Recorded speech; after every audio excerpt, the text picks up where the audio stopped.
Which begs the question, what are the four players that the Indiana Fever should core to make sure that no team can touch them heading into the expansion draft? Remember, you just lose these players straight up. You don't get anything back for the players. They're gone. We didn't get anything for Temi, did we? No, exactly. Look, the Indiana Fever just dropped a huge bombshell that's left everyone stunned. 4 players are gone, and honestly, the front office seems like they're in full panic mode. The big question now isn't who's next to leave, it's how fast they can possibly rebuild to protect Caitlyn Clark before things just get completely out of hand. Did the Fever make a smart move here, or was this a massive mistake? Because Indiana just turned their entire offseason into a total soap opera. 4 key players, Sydney Colson, Odyssey Sims, Brian Nate Turner, and Bry Hall, are now unrestricted free agents, and their contracts are officially expired. And before anyone tries to say it's just business, no, this is a full-on shakeup. Shot clock down to 6 for the Fever. Turner, up fade, Turner kicks it, Hall three-pointer. The thing is, these weren't just bench warmers. These were players who really helped carry the team through a brutal season, dealing with so many injuries, fatigue, and even drama. And now, they might not even come back. Let's break it down. The Fever actually made a huge push last season, even without Caitlyn Clark for parts of it. They fought their way into the WNBA semifinals and even pushed the Las Vegas Aces to 5 games, which, let's be real, shocked a lot of people. They weren't supposed to be there. Everyone thought they'd crumble after Clark's injury, but they didn't.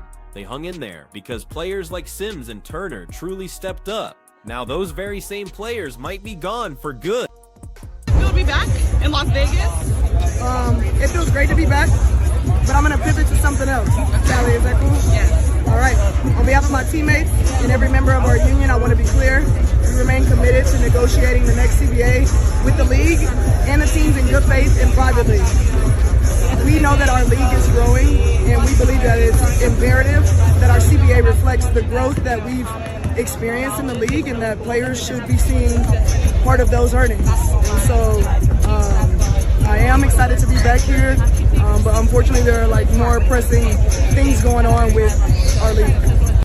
So, all 4 players, Colson, Sims, Turner, and Hall, are heading to Athletes Unlimited Pro Basketball. That's a 5-on-5 league in Nashville that runs during the WNBA offseason. If you haven't heard of it, AU Pro Basketball is basically a short season tournament where players rotate teams weekly and earn points based on how they perform. It's competitive, it's fun, and it's a great way for players to make some extra money between seasons. But here's where it gets really tricky. When players go to other leagues, it's not always just about the money, it's about opportunity, about keeping their options completely open. And in this situation, all 4 are unrestricted free agents, meaning they can sign with anyone once the WNBA's free agency window opens. And get this, that window opens in February, right before AU even starts. So now, Fever fans are understandably asking, did Indiana just lose 4 of their most reliable veterans? On top of that, let's not forget this team already had chemistry issues and a ton of injuries. They barely held it together last season after Clark went down, and now they're losing experience, leadership, and depth, which are the exact 3 things you desperately need when you're trying to build around a superstar. And yes, let's call it what it is. Caitlyn Clark is the superstar. She's the face of the franchise, the reason for all the sold-out arenas, and why people even care about Fever basketball again. So this isn't just about filling roster spots, it's about protecting your most valuable asset, your generational talent. If Clark doesn't have a solid roster around her, things could go downhill really fast, and Indiana knows it. They've got money, plenty of cap space actually, but money doesn't always fix bad roster decisions. Now to be fair, it's not just these 4 players. Not everyone's job is safe, because even Kelsey Mitchell, one of the team's most consistent scorers, has found herself caught up in trade rumors. Averaged 20.2 points per game last season, 3.2 assists for somebody who never passes the ball, from what I'm told. She averaged over 3 assists last year. She never passes the ball. You'd think she'd average 1.5, 1.2. 3.2 assists for Kelsey Money Mitch, and shot nearly 40% from 3, 39% from the 3-point line for Kelsey Mitchell last year. When her and Caitlyn Clark are in the lineup together, lethal, deadly, the best backcourt in the league. And get this, multiple teams, including the Dallas Wings, are reportedly eyeing her. Don't believe it'll happen. There is a possibility that Kelsey Mitchell may take her talents elsewhere, and we need to be fully prepped and ready to go to continue to build this roster out around Caitlyn Clark. And if she leaves, Indiana will have even more problems. And honestly, it's no secret that Clark and Aaliyah Boston are the franchise cornerstones. But basketball isn't tennis. You can't win with just two people. And that's exactly what makes these releases so shocking. The Fever actually found a bit of stability last season despite all the chaos. They had depth, they had chemistry, and for the first time in years, they looked like a legitimate playoff team. Now they're basically back to square one. You can almost feel the frustration from fans who've waited years for this team to finally matter again. What's more, Coach Stephanie White's system hasn't exactly shown it can handle these kinds of changes. Her offense worked well enough to get them deep into the playoffs. Sure, but it's just not dynamic enough to win a championship. And history backs that up. She couldn't get it done in Connecticut, and she hasn't been able to get it done in Indiana either. If the Fever really want to protect Caitlyn Clark and Aaliyah Boston long term, they need more than just a patched up rotation. They need a clear vision. The Fever have said they're focused on building around youth. That sounds great on paper, but then you realize that half your young core is either injured or unsigned. Meanwhile, while the Fever are trying to figure out who to keep, other teams are quietly watching, ready to poach talent the moment contracts expire. It's like watching someone leave their car running with the keys inside and the door wide open. And what's even crazier is that this all comes during the most uncertain offseason the WNBA has ever faced. Remember, the CBA negotiations are still ongoing. Until a new deal is signed, teams can't officially move forward with free agency. So technically, no one can sign, trade, or extend contracts right now. That means the Fever are frozen in place, they can't re-sign anyone, and they can't plan their roster until this whole mess gets sorted out. That's truly the worst possible situation for a young team trying to stay competitive. So let's quickly recap this nightmare. 4 players gone, free agency frozen, a key scorer possibly on the trade block, and a superstar who's recovering and watching it all unfold. That's not exactly the championship culture Indiana keeps promising, and the fans know it. Social media just exploded the moment this story dropped. Some fans are calling it a rebuild, others are calling it self-sabotage, and honestly, both might be right. Because when you release 4 rotation players before you've even fixed your coaching or contract situation, it doesn't look like strategy, it looks like sheer panic.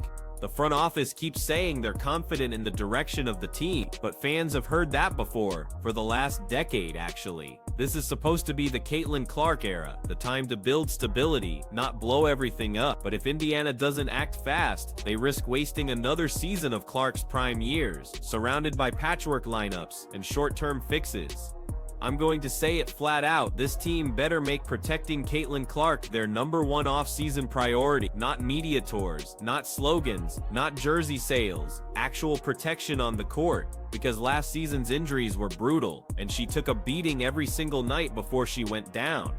If they don't build a stronger supporting cast, next year might be even worse. Let's be real. This entire situation feels like deja vu for Fever fans. Every time they seem to turn a corner, something happens that throws everything off balance. And this time, it's not just bad luck, it's bad management. Because no matter how you try to spin it, letting 4 players walk when your roster is already thin makes absolutely no sense. Especially when one of those players, like Odyssey Sims, was one of the only vocal leaders left in the locker room. The Fever finally had a mix that worked, veterans with personality and younger stars with energy. Now they've created a total leadership vacuum. Sure, Caitlyn Clark is the face of the franchise, but she's not the general manager. It's not her job to fix chemistry issues. It's the front office's job to make sure she has a team worth leading. And the irony is, the Fever have money, but they keep acting broke. They have cap space, sponsorships, and the hottest ticket sales in the league, yet they're making decisions like a small market team trying to save penny. If you're going to build around Clark in Boston, you need to commit to building around them, not wait for bargains in February.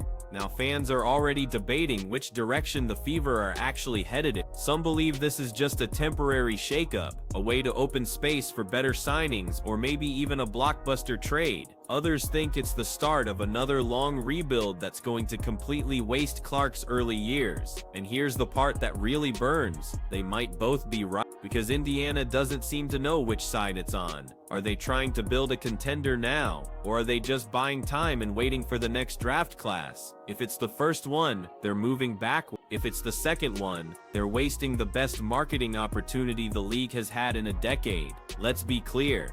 Caitlyn Clark's presence alone changed the WNBA's economy. Her jersey sales broke records. Her games boosted ratings. She single-handedly made the Fever relevant again. So when a player like that goes down injured, the last thing you should do is dismantle the team around her. But here we are. Even other teams are watching this unfold like, what on earth is Indiana doing? You've got Lexi Hall and Sophie Cunningham, both fan favorites, and defensive anchors being treated like afterthoughts. You've got veterans heading to off-season leagues because they don't even know if they'll have jobs in May. And the front office, quiet, silent, not a single statement to calm fans down or explain the plan.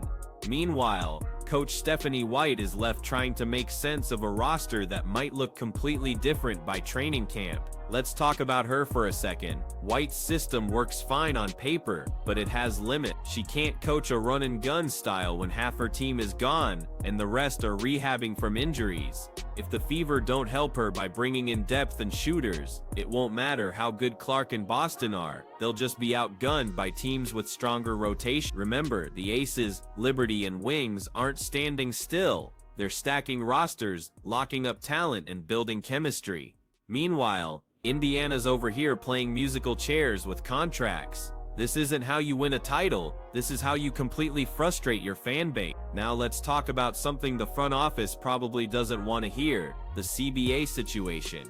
Because it's not just player contracts causing chaos. The WNBA's entire financial structure is hanging in the balance. If negotiations drag on, free agency will stay frozen, meaning these 4 released players can't officially re-sign even if they wanted to. So while the Fever are waiting to figure out who's returning, the rest of the league is preparing backup plan. And here's where Adam Silver might have to step in again, because this situation affects everyone. The Fever can't finalize deals, the players can't plan their futures, and the league can't promote next season properly. It's chaos disguised as business.